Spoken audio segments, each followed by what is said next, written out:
Rasulullah Shallallahu Alaihi Wasallam bersabda, Allah telah ada dan belum ada sesuatu pun selainnya. Hadis riwayat Bukhari. Manusia hidup di dalam alam semesta. Manusia melihat dunia melalui panjang, lebar, dan tinggi. Lalu manusia bergerak di dalam waktu. Karena itu, seluruh kehidupan manusia selalu berada di dalam batas. Manusia lahir, lalu mati. Bintang terbentuk, lalu hancur. Planet bergerak mengelilingi bintang. Galaksi bergerak menembus ruang angkasa. Segala sesuatu berubah. Hari ini ilmu pengetahuan modern mulai memahami bahwa waktu bukan sesuatu yang mutlak. Waktu dapat melambat karena gravitasi. Ruang dapat melengkung.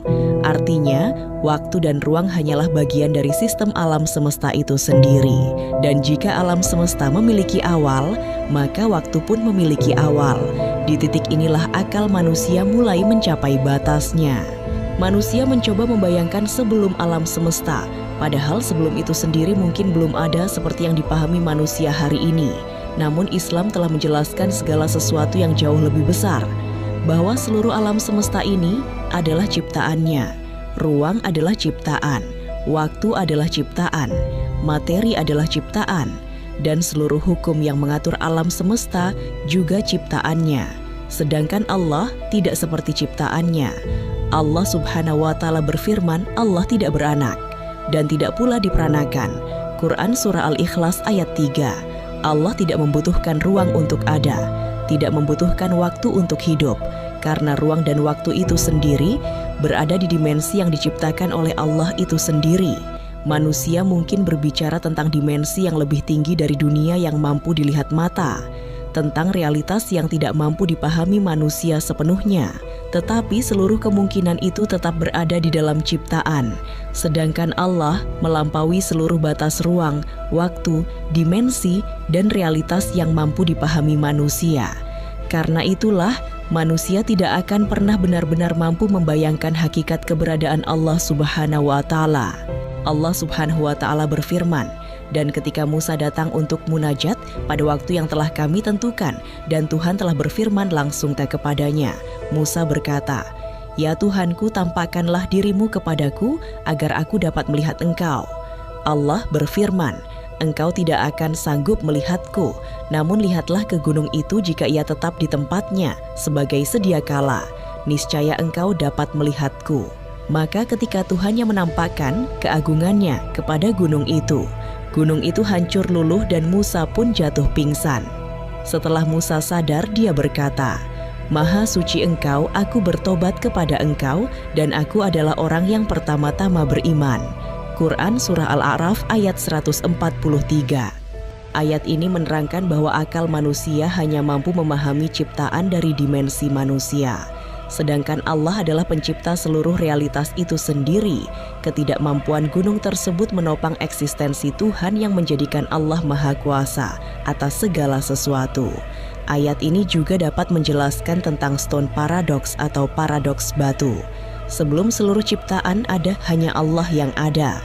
Saat itu, belum ada langit dan bumi, belum ada materi, belum ada kehidupan. Bahkan waktu belum berjalan seperti yang dikenal manusia hari ini. Kemudian, Allah memulai penciptaan. Dan saat penciptaan dimulai, maka dimulailah alam ciptaan. Sebuah realitas yang berada di bawah kekuasaan Allah. Realitas yang memiliki aturan, memiliki ruang, memiliki waktu. Dan ciptaan pertama yang Allah ciptakan adalah air. Dan dari air kami jadikan segala sesuatu yang hidup. Quran Surah Al-Anbiya ayat 30. Dan setelah Allah menciptakan air sebagai sumber segala kehidupan, Allah menciptakan arsy-Nya di atas air tersebut. Rasulullah Shallallahu Alaihi Wasallam bersabda, dan arsy-Nya berada di atas air. Hadis riwayat Bukhari. Arsy menjadi salah satu ciptaan terbesar dalam awal penciptaan. Saat itu, alam semesta masih belum terbentuk sempurna, tetapi sistem ciptaan mulai berjalan, ruang mulai tercipta, waktu mulai bergerak, dan seluruh alam semesta mulai bergerak menuju sejarah panjang yang suatu hari akan dipenuhi kehidupan. Dan setelah Allah menciptakan arsy-Nya, Allah menciptakan makhluk lain yang sangat penting dalam awal penciptaan. Makhluk itu adalah Al-Qalam atau pena. Rasulullah Shallallahu Alaihi Wasallam bersabda, Sesungguhnya yang pertama kali Allah ciptakan adalah pena. Hadis riwayat Abu Dawud dan Tirmidzi. Kemudian Allah memerintahkan pena itu untuk menulis. Lalu pena mulai menulis seluruh ketetapan sampai hari kiamat. Setiap kehidupan, setiap kematian, semuanya telah ditulis sebelum manusia pertama diciptakan. Dan setelah seluruh takdir ditulis, penciptaan terus berlanjut. Allah mulai menciptakan langit dan bumi. Dalam Al-Quran dijelaskan bahwa langit dan bumi dahulu merupakan sesuatu yang menyatu, lalu dipisahkan. Quran Surah Al-Anbiya ayat 30. Kegelapan mulai dipenuhi cahaya, bintang-bintang mulai muncul di langit, matahari mulai bersinar, dan bulan mulai bergerak pada jalurnya. Hari ini manusia melihat miliaran galaksi di alam semesta, tetapi seluruh alam semesta yang terlihat sangat besar itu tetap hanyalah bagian kecil dari ciptaan Allah. Dan setelah langit diciptakan, Allah menciptakan penghuni pertama langit. Mereka adalah para malaikat. Rasulullah Shallallahu Alaihi Wasallam bersabda, malaikat diciptakan dari cahaya.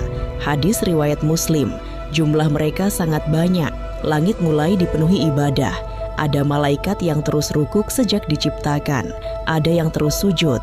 Rasulullah Shallallahu Alaihi Wasallam bersabda, langit berderit dan memang pantas berderit. Tidak ada tempat selebar 4 jari kecuali ada malaikat yang sedang rukuk atau sujud kepada Allah. Hadis riwayat Tirmidzi. Sementara langit dipenuhi cahaya dan ibadah, bumi masih kosong tanpa penghuni.